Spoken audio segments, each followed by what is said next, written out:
سلام پاکستان، میں ہوں افتخار فردوس اور آپ دیکھ رہے ہیں بارڈر ٹاکس۔ ناظرین، ہم نے پچھلے پروگرام کے اندر بھی فاٹا کے حوالے سے جو ہے وہ بات کی کہ اس کا فیوچر کیا ہے، کیوں وہاں پر ایک ایسی آگ بڑک اٹھی ہے جو اب ایسا لگ رہا ہے کہ پورے ملک کے اندر جو ہے وہ پھیل رہی ہے۔ آلدو سیکیورٹی فورسز جو ہے وہ فرنٹ لائن پر اس کی جنگ کا جو ہے وہ حصہ ہیں، ان کو بھی بار بار ٹارگٹ کیا جا رہا ہے، پولیس والوں کو بھی ٹارگٹ کیا جا رہا ہے، پولیٹیکل پارٹیز کو بھی ٹارگٹ کیا جا رہا ہے۔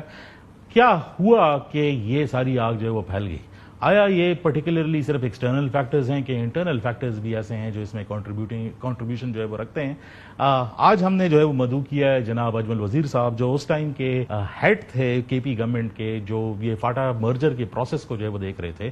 ان سے گفتگو کے درمیان میں جو ہے وہ بات کریں گے کہ اس ٹائم بھی پرابلمز تھے، وہ پرابلمز جو ہے وہ ٹائم کے ساتھ ریزالو ہو سکے اور زیادہ کمپلیکیٹڈ ہو گئے کہ نہیں، ایسے ایشوز جو ہے وہ بن گئے کہ اب ان کا کوئی حل نہیں ہے۔ بہت شکریہ اجمل صاحب ہمیں جوائن کرنے کے لیے آج اور اس اہم موضوع کے حوالے سے بات کرنے کے لیے، کیونکہ فاٹا جو فارمر فاٹا ہے اب وہ دوبارہ لائم لائٹ میں آ چکا ہے اور دوبارہ وہی ڈسکشنز جو ہے شروع ہو رہی ہیں کہ جو فاٹا ریفارمز تھا اور جو مرجر کا پروسیس تھا، کچھ لوگ کہتے ہیں یہ جلد بازی میں ہوا، کچھ کہتے ہیں کہ یہ بنایا ہی اس لیے تھا کہ یہ فیلئر کی طرف جو ہے وہ جا رہا ہے اور اس کے جو ایلیمنٹس ہیں وہ پہلے بھی تیار نہیں تھے، تو لہٰذا اب سچویشن ایسی کریٹ کی جا رہی ہے کہ واپس شاید اس پر جو ہے رول بیک کرنے کی بھی باتیں جو ہے وہ ہو رہی ہیں۔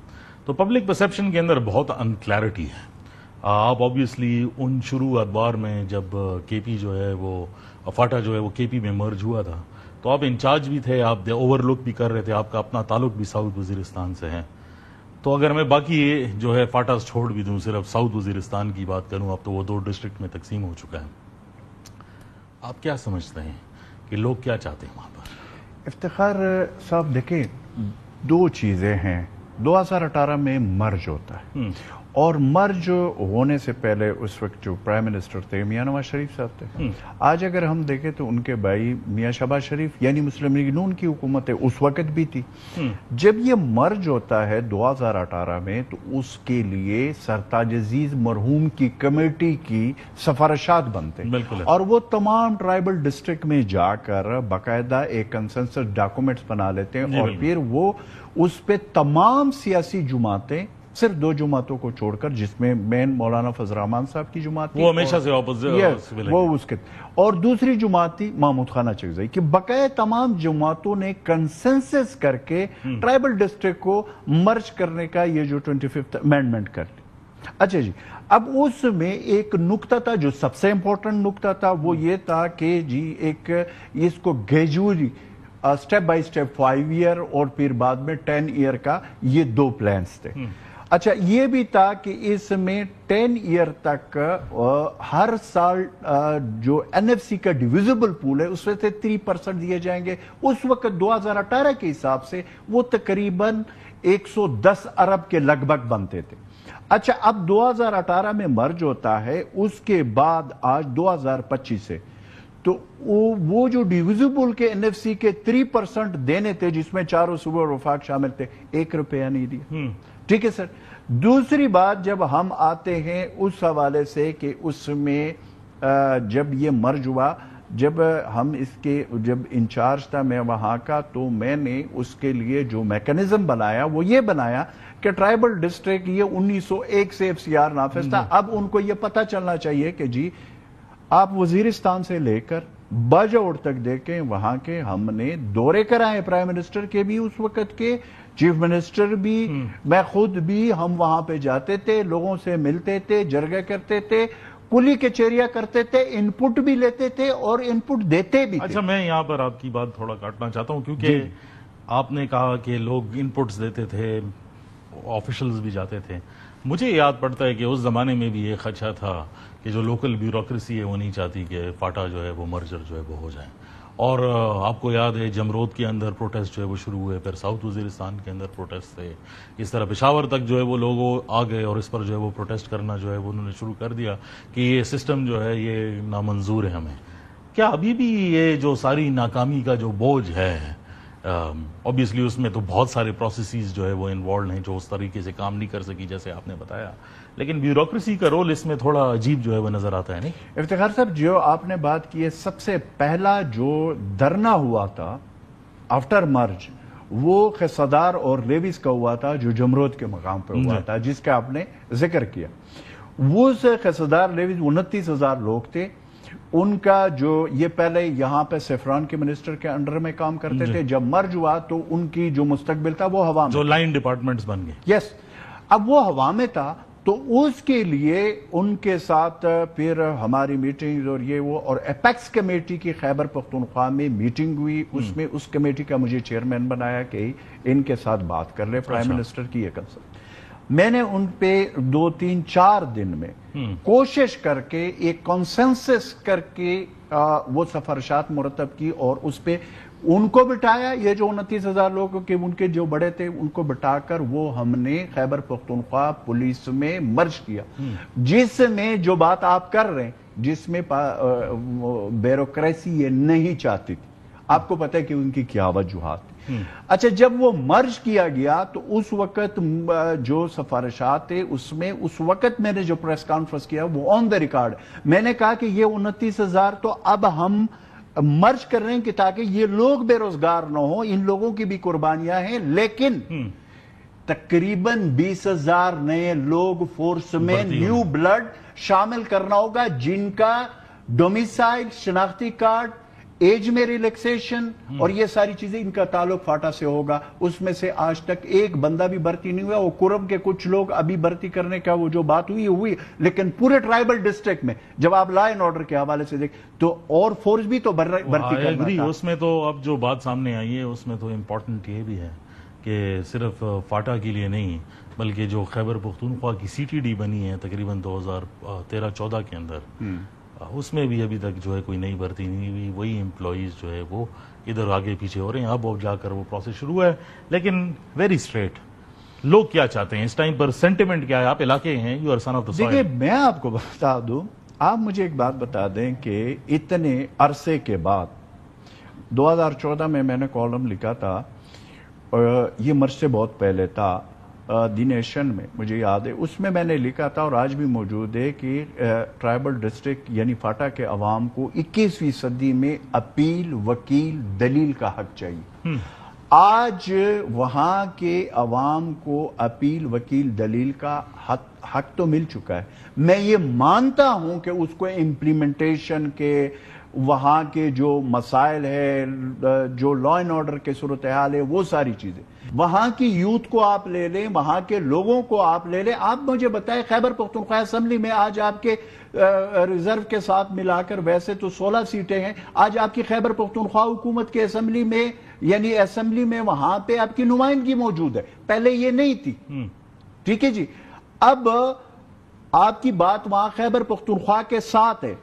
اچھا دیکھیں، یہ ایک اور چیز جو بڑی یہ جو کہا جا رہا ہے کہ جی وہاں پہ لا اینڈ آرڈر کی سچویشن، نو ڈاؤٹ، بٹ میں افتخار صاحب آپ تو اس چیز کو مکمل کور کرتے ہو، تو کیا اگر ہم اس مفروضے کو لے لیتے ہیں تو پھر مجھے آپ یہ بتا دیں کہ ڈی اے خان، ٹانک، لکی مروت، بنو، کرک، اب تو اورکزئی ڈویژن بھی، یہ جو کوہاٹ ڈویژن بھی، یہ سارے میں لا اینڈ آرڈر کا مسئلہ ہے. تو پھر اس کا کیا معنی ہے کہ پھر ان کو بھی وہ تو نہیں شامل ہوئے، وہ تو سیٹل ڈسٹرکٹ. تو لا اینڈ آرڈر کا اور وہاں پہ جو واقع وعید کیے امپلیمنٹ کرنا، امپلیمنٹ نہ ہونے کی وجہ سے جو وجوہات آئے، میں نے آپ کو کہا کہ 7 سال سے تو وہ پیسے نہیں ملے جو کمٹمنٹ کی تھی.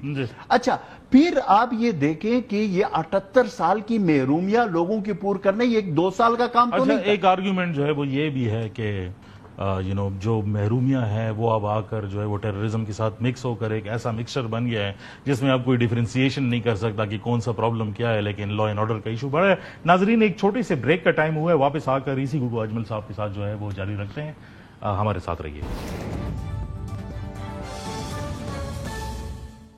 Welcome back. ناظرین، آپ بتا رہے تھے کہ جو سچویشن ہے اس ٹائم پر اس میں محرومیاں ہیں، اس میں وعدے وعید ہیں، اور اب سیکیورٹی کی سچویشن جو ہے وہ مکس ہو کر ایک ایسا عجیب قسم کا سیناریو بن گیا ہے جس میں ہم ڈیفرینشیٹ نہیں کر سکتے کہ جو لیجسلیٹو اور گورننس کے ایشوز ہیں اور ٹیررزم کے پرابلم، اور سمجھتے ہیں کہ اگر اس کو واپس اسی فارم میں لے لیا جائے تو شاید یہ ریزالو ہوگا. یہی بات کرنا چاہ رہے ہیں نا آپ؟ یہی سوچ ہے. میں یہ کہہ رہا ہوں کہ اگر وہ پرانے اس میں لے جانا ہے تو اس وقت بھی ٹیررزم تھا. آج بھی ٹیررزم ہے. یہ ایک الگ چیز ہے. اس کا گورننس سے اس کو لنک کرنا, ٹرائبل ڈسٹرکٹ کے جو وعدے وعید کیے تھے اس سے لنک کرنا, یا جو ہمارے پولیٹیکل گورنمنٹس کی نااہلی یا نکما پن ہے اس کے ساتھ اس کو لنک کرنا, اس کا کوئی تک نہیں بنتا. اچھا, کاؤنٹر آرگیومنٹ یہ ہے کہ پہلے ادوار میں جب ایف سی آر بھی تھا اور باقی ساری چیزیں بھی تھی تو انیشل ریزسٹنس کچھ نہ کچھ تھی سیکیورٹی فورسز کے لیے, لیکن اس کے بعد ایک ایسا ماحول بن گیا کہ ویئر دے ور ویلکمڈ. اب بیکاز محرومی کا احساس اتنا زیادہ ہے تو لوگوں کا جو ہے وہ سپورٹ اس طرح نہیں نظر آ رہا جس طرح جو ہے وہ ہونا چاہیے, لہٰذا ان کی بات بھی ماننی چاہیے کیونکہ وہ یہ کہتے ہیں کہ یہ واپس جو ہے وہ لے جانا چاہیے.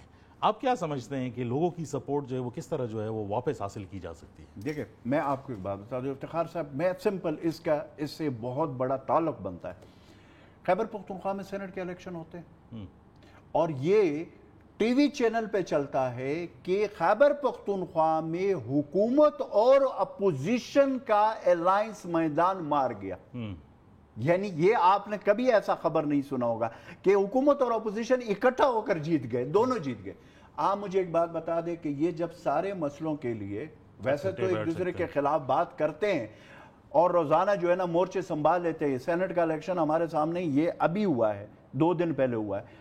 اگر وہاں خیبر پختونخوا کے جتنے سٹیک ہولڈر ہیں, مثلا وہاں پہ چیف ایگزیکٹو ہے خیبر پختونخوا کا, سی ایم ہے, وہاں کے جو سیاسی جماعتیں ہیں, وہاں کے فیڈرل حکومت کے جو نمائندگی ہے وہاں پہ جو خیبر پختونخوا میں, اور تمام سیاسی جماعتیں جو خیبر پختونخوا سے تعلق رکھتے ہیں, کیا لا اینڈ آرڈر کے حوالے سے یہ جو کچھ ہو رہا ہے اس حوالے سے کبھی آپ نے دیکھا کہ سیریس کوئی ایسا میکنزم عوام کو دیا؟ اچھا, وہ کہہ رہے ہیں کہ ہم نے 24 تاریخ کو جو ہے آل پارٹیز کانفرنس جو ہے وہ بلائی ہے, تو اسے کچھ نظر آئے گا؟ آل پارٹیز کانفرنس آپ نے کتنے کور کیے ہوئے کہ اس پہ ہوتے ہیں گفتن شنیدن برخاستن, پھر اس کے بعد ایک سیاسی جماعت کا لیڈر اٹھ کر ٹی وی کے شو میں بیٹھ جاتا ہے, پریس کانفرنس کرتا ہے, جلسے میں جاتا ہے, اس کا اپنا نیریٹو, دوسرا جاتا ہے اس کا اپنا نیریٹو, تیسرا جاتا ہے اس کا اور نیریٹو.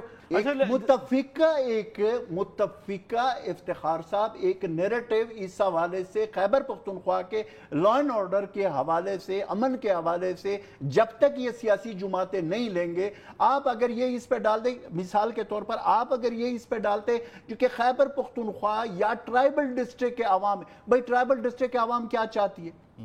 وہاں کے عوام اس وقت تو یہ چاہتی ہے کہ سب سے پہلے ہمارا مسئلہ کیا ہے کہ ہمیں امن چاہیے. امن کس نے دینا؟ سیفٹی ٹو لائف, میری زندگی کی بقا رہے. آپ دیکھ رہے ہیں باجوڑ میں کیا ہوا, یعنی آپ کا کوئی مکاتب فکر کا کوئی بھی محفوظ نہیں ہے. آپ کے وہاں پہ اسسٹنٹ کمشنر, آپ کے وہاں پہ تحصیلدار, آپ کے وہاں پہ پولیس والا, ایک دن میں اس کو ٹارگٹ کیا گیا. مولانا خان زیب کا تعلق این پی سے تھا, اس کو ٹارگٹ کیا گیا. اس سے پہلے سینیٹر ہدایت اللہ کو ٹارگٹ کیا گیا. یہ میں جو باجوڑ کی بات کر رہا ہوں, اس سے پہلے مولانا فضل الرحمان صاحب کی جمعیت کے اوپر حملہ ہوا, 70 لوگ وہاں پہ شہید ہوئے. وزیرستان سے لے کر ساؤتھ سے لے کر باجوڑ تک آپ کو مختلف ایریاز میں ایون آپ کے فورسز پہ روزانہ حملے ہو رہے, آپ کے ایف سی پہ حملے ہو رہے, آپ کے پولیس پہ حملے ہو رہے, وہ شہید ہو رہے. تو کیا ابھی بھی ہمیں آنکھیں کھول کر یہ نہیں کہنا چاہیے کہ یہ جو اے پی سی وغیرہ ہو رہے, اس سے بہتر ہے کہ خیبر پختونخوا کے اس طریقے سے جیسے سینٹ کے لیے یہ سب اکٹھے ہوئے, ایسے ایک کمرے میں بیٹھے جیسے سینٹ کے ووٹنگ کے وقت یہ اکٹھے بیٹھے ہوئے تھے, اور اس پہ ایک میکنزم دے دے اور عوام کو بتائے کہ جی ہم نے یہ فیصلہ کیا, اس کا یہ حل ہے. اچھا, I agree with that your analysis, میری تو اس کے ساتھ اگریمنٹ ہے, لیکن اس کے ایک ایکسٹرنل فیکٹر بھی ہے. ساری چیزیں پالیٹکس پہ تو نہیں ڈال سکتے, اس کو کچھ ایکسٹرنل ایشوز بھی ہیں. افغانستان کا ایشو ہے, لارجر جو سیکیورٹی سچویشن اور جو پولیٹیکل گیمز جو ہے وہ کھیلی جاتی ہیں وہ بھی ہیں. آپ کیا سمجھتے ہیں کہ ہماری پولیٹیکل پارٹیز اتنی میچور ہیں کہ وہ یہ ساری چیزیں سمجھتی ہیں کہ ارد گرد کیا ہو رہا ہے؟ دیکھیں, آپ مجھے ایک بات بتا, ایک چھوٹا سا مثال, میں چھوٹا نہیں بڑا مثال ہے. ابھی انڈیا کے خلاف ہم نے جنگ کیا, انڈیا جیسے ملک کو ہم نے دن میں تارے دکھائے یا نہیں دکھائے؟ پوری دنیا نے مان لیا یا نہیں مان؟ ایکسٹرنل جب ہمارے اوپر اس طرح ہوتا ہے تو اس کے جواب کے لیے پوری قوم بھی کڑی ہو جاتی ہے, اپنی فوج کے ساتھ کڑی ہوئی تھی نا ابھی آپ کے سامنے. تو کیا ایک انٹرنل, دیکھیں مسئلہ آپ کا انٹرنل ہے, انٹرنل آپ کے مسائل جو ہے وہ یہ ہے کہ جب تک اس پہ یکسوئی نہ ہو، اس پہ بیٹھ کر یہ جو سیاسی اپنی جماعتوں کی یا اپنے جو مسائل ہیں ان کو ایک سائڈ پہ رکھ کر ہاؤس کو جب تک آپ ان آرڈر نہیں کرو گے تو پھر باہر والا تو یہ جو پراکسی چل رہی ہے بلوچستان سے لے کر وزیرستان تک، باجوڑ تک، یہ سارا چل رہا ہے، یہ اس کا تو آپس میں لنک تو ہے نا جی. یعنی آپ سمجھتے ہیں کہ کنسنسس ڈیولپ کرنا جو ہے وہ سب سے سر جی بڑا ضروری ہے، اور آپ کے سامنے یہ جو انڈیا والا ہم نے کیا اگر وہ ہم کر سکتے تو یہ کیا ہے. لیکن مسئلہ یہ ہے کہ ول، اور ول کس نے پیدا کرنا ہے. اگین میں بار بار ایک بات کیوں کر رہا ہوں افتخار صاحب، وہ میں اس لیے اس کی طرف توجہ دے رہا ہوں کہ پاکستان کے تمام سیاسی جماعتیں چاہے اپوزیشن میں ہو، چاہے بڑی ہو، چاہے چھوٹی ہو، چاہے مرکز میں حکومت میں، چاہے صوبوں میں حکومت میں، اگر وہ سینٹ کے 1 ووٹ یا 10 ووٹ یا 11 ووٹوں کے لیے اکٹھے ہو سکتے تو پاکستان کے اتنے عواموں کی روزانہ شہادت کے لیے ایک پلیٹ فارم پہ اکٹھا ہو کر ایک نیریٹو کیوں نہیں دے رہے. بہت شکریہ اجمل صاحب. ناظرین گفتگو آپ نے اجمل صاحب نہیں، آئی انڈرسٹوڈ ہم کریکٹلی.